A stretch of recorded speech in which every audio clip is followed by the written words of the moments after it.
আমি বুঝি না এই মাইডিরে চাকরি দেয় কেরা। মানে টিকটক করি এরা সময় পায় না। আর দায়িত্ব যেমন দায়িত্ব পালনের সময় তারা টিকটক করতেছে, মাঠে খেলতেছে, টিকটক করতেছে। এই সুন্দর সুন্দর মাইগুলোর আর্মি র্যাবে চাকরি দিতেছে, আশ্চর্য ব্যাপার। রাষ্ট্রের ব্যাপারে যে এরা কাজ করবে সে সময়টা কই? তারা তো টিকটকে নিয়ে ব্যস্ত আছে। এদেরকে কেরা চাকরি দেয় আমি বুঝি না।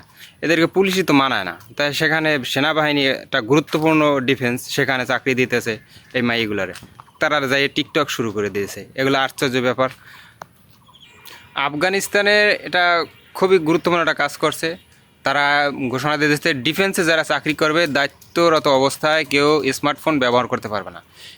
ঠিক ওই রকমই বাংলাদেশে এটা করা দরকার, কারণ ডিফেন্স যারা চাকরি করে, সেনাবাহিনী পুলিশ যারা আছে, তারা দেখা যায় দায়িত্ব ডিউটি চলা অবস্থায় তারা মোবাইল টিপতেছে, সময় ব্যয় করতেছে। মানে গুরুত্বপূর্ণ যে কাজগুলি সেগুলোর দিকে তেমন একটা লক্ষ্য রাখতেছে না।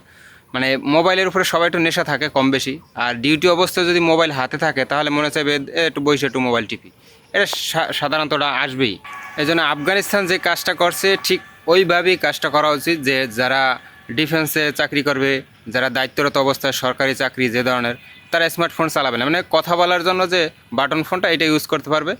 আর তাদের তো হকি টকি আছি করার জন্য, যোগাযোগ রাখার জন্য।